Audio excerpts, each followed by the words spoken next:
కర్నూలు జిల్లా హోలగుంద మండలం దేవరగట్టులో శ్రీ బాల మల్లేశ్వర స్వామిని జిల్లా ఎస్పీ విక్రాంత్ పాటిల్, కలెక్టర్ ఏ సిరి దర్శించుకున్నారు.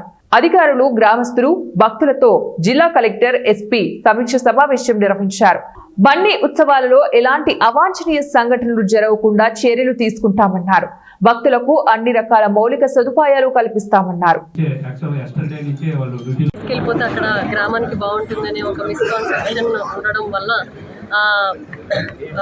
పట్టుకుంటుంటారు. అది లేకుండా ఇప్పుడు మేము ఈ సంవత్సరం కూడా దాదాపు 700 మందితో మనం పోలీస్ బందోబస్తు ఏర్పాటు చేస్తున్నాం. పోలీస్ బందోబస్తుతో పాటు 100 కన్నా ఎక్కువ సీసీటీవీ కెమెరాస్ అరేంజ్ చేస్తున్నాం. ప్లస్ ఒక 10 డ్రోన్స్ని కూడా మనం ఈసారి వాడుతున్నాము. పక్కగా ఒక కంట్రోల్ రూమ్ అరేంజ్ చేసి అక్కడ నుంచి మొత్తం అబ్జర్వ్ చేయడం జరుగుతుంది.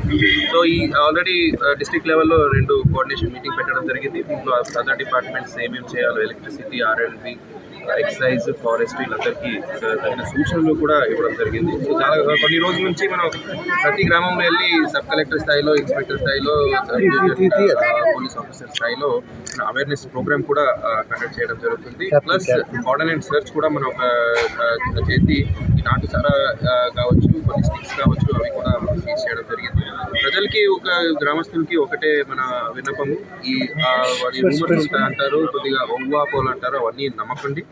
ప్లస్ ఈ స్టిక్స్కి ఐరన్ రింగ్స్ అని ఏదో పెడతారు, అది పెట్టడం వల్ల చాలామందికి ఇంజురీస్, దెబ్బలు తగులుతున్నాయి. సో సంబరంతో జరిగే ఈ ఫెస్టివల్లో ఎవరైనా ఇంజురీ అవ్వడము లేదా ఏదైనా అవాంఛనీయ సంఘటన జరిగితే అదొక ప్రమాదంగా భావిస్తున్నాం. సో మినిమం ఇంజురీస్తో ఈసారి ఈ మళ్ళీ ఫెస్టివల్ని జరిపించాలని పోలీస్ డిపార్ట్మెంట్ నుంచి కర్ణాటక సరిహద్దు ఎక్కువ